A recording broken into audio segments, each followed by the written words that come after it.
नमस्कार मित्रांनो, आज मी असा विषय घेऊन आलो आहे जे हा सध्याच्या परिस्थितीमध्ये खूप महत्त्वाचा आहे. जर तुम्ही बघू शकता ग्लोबल रँकिंगमध्ये ओबेसिटीमध्ये इंडिया हा खूप पुढे जात आहे, कारण इंडियाचं पॉप्युलेशन हे खूप ऑलरेडी जास्त आहे. त्यामध्ये प्रत्येक 4 व्यक्तींमध्ये एक व्यक्ती हा ओबेज असतो. तर हा असा लॉ आहे जापानबद्दल आपण बोलतोय. जापानमध्ये असा एक लॉ आहे, तो लिटरली जे ओबेज असणारे व्यक्ती आहे त्यांच्यासाठी चॅलेंजिंग आहे. कारण जर तो एखादा व्यक्ती समजा जो एखाद्या कंपनीमध्ये किंवा एखाद्या कंपनी सेक्टरमध्ये किंवा गव्हर्नमेंट सेक्टरमध्ये काम करत असेल, तर त्याला फिट राहणे खूप गरजेचं आहे. त्याच्यामध्ये हा लॉ 2008मध्ये जापानने पास केलेला आहे. त्याच्यामध्ये जे व्यक्तीची वेस्ट लाईन आहे, वय 40 ते 74 अशा एज लिमिटमध्ये एखाद्या व्यक्तीचं जे वेस्ट लाईन आहे स्क्रीनिंग, त्याच्यामध्ये काही एक पर्टिक्युलर लिमिटेशन आहेत. जसं एक्झाम्पल 33.5 इंचेस म्हणजे 85 सेंटीमीटर फॉर मेन हे एक लिमिटेशन ठरवलेली आहे जापानच्या लॉमध्ये. आणि लेडीजसाठी 35.4 इंच म्हणजे 90 सेंटीमीटर हे एक लिमिटेशन ठेवलेले आहे वेस्टलाईनमध्ये.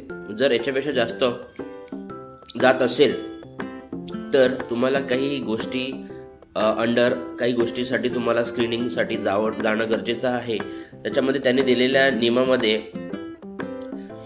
तुम्हाला फाईन पडणार नाही, तुम्हाला कोणी पनिश करणार नाही, पण तिथलं जे लोकल गव्हर्नमेंट आहे किंवा जे तुम्हाला ज्याने जॉब दिलेला आहे त्याच्यामध्ये काही मॅन्डेटरी काउन्सिलिंग्स आहेत, काही डाएटरी मॉडिफिकेशन आहेत, काही लाईफस्टाईल कोचिंग्स आहेत, तुमचे काही शेड्यूल्स फॉलोअप आहेत, ते सगळं तुम्हाला करणं गरजेचं आहे जर तुम्हाला ड्युटी करायची असेल, जर तुम्हाला त्या पोस्टवर तुमची जागा मेंटेन करायची असेल. तर अशा पद्धतीने Japan focus on waist line because visceral fat, तुम्हाला माहिती आहे विसरल फॅट हा काय प्रेडिक्ट करतो. विसरल फॅट हा इन्सुलिन रेजिस्टन्स प्रेडिक्ट करतो, हार्ट डिसीज प्रेडिक्ट करतो, स्ट्रोक रिस्क प्रेडिक्ट करतो, अर्ली मॉर्टेलिटी प्रेडिक्ट करतो. त्यामुळे ह्या सगळ्या गोष्टी बघणं खूप इम्पॉर्टंट आहे. त्याच्यामुळं ओबेसिटी, विसरल फॅट हे खूप महत्त्वाचे कंपोनंट्स आहेत. तर since implementing this law in Japan, त्यांच्यामध्ये काय बदल घडून आलेले आहेत. त्याच्यामध्ये त्यांचा लोअर द ओबेसिटी रेट झालेला आहे. जो ओबेसिटी रेट असतो तो कमी झालेला आहे. मेटाबॉलिक जे सिंड्रम्स आहेत ते इश्यूज कमी झालेले आहेत. रिड्यूस हेल्थ केअर कॉस्ट कमी झालेले आहे. व्यक्ती येतच नाहीत तुमच्याकडे बिकॉज ऑफ ओबेसिटी. डायबिटीज होण्याचे चान्सेस जास्त आहेत. लाईफ एक्सपेक्टन्सी तुम्हाला माहिती आहे जापानमध्ये कमीत कमी एक्सपेक्टन्सी जे आहे ॲव्हरेज ते 100 आहे. So Japan now has one of the lowest obesity rate on earth, that is 4%.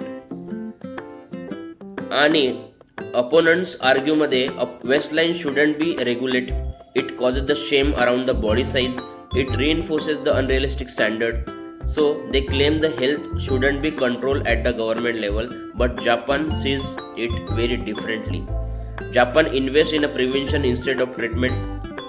So their belief is it's cheaper and kinder to intervene early than to treat a full-blown chronic disease like diabetes. आपल्याकडे जसं आहे. So in their culture, community health, individual discomfort असणं हा खूप मोठा problem आहे. त्याच्यामुळं treatment करण्यापेक्षा ते आजारच होऊ द्यायचा नाही असा त्यांचा मुद्दा आहे. सो वेस्टर्न नेशनमध्ये value personal freedom above the collective responsibility आहे. Most people reject the mandatory screening. Health care system profit from the treatment not a prevention. And obesity rates are higher making enforcement impossible. So ह्या गोष्टी आपल्याला समजणं जास्त गरजेचं आहे. The real reason behind this, the law, Japan isn't obsessed with the thinness, but they are obsessed with the health span, staying healthy into the old age. Their system teaches one thing: your waistline isn't the cosmetic, it's a metabolic. तर ह्या गोष्टी आपल्याला समजणं खूप जास्त गरजेचं आहे मित्रांनो.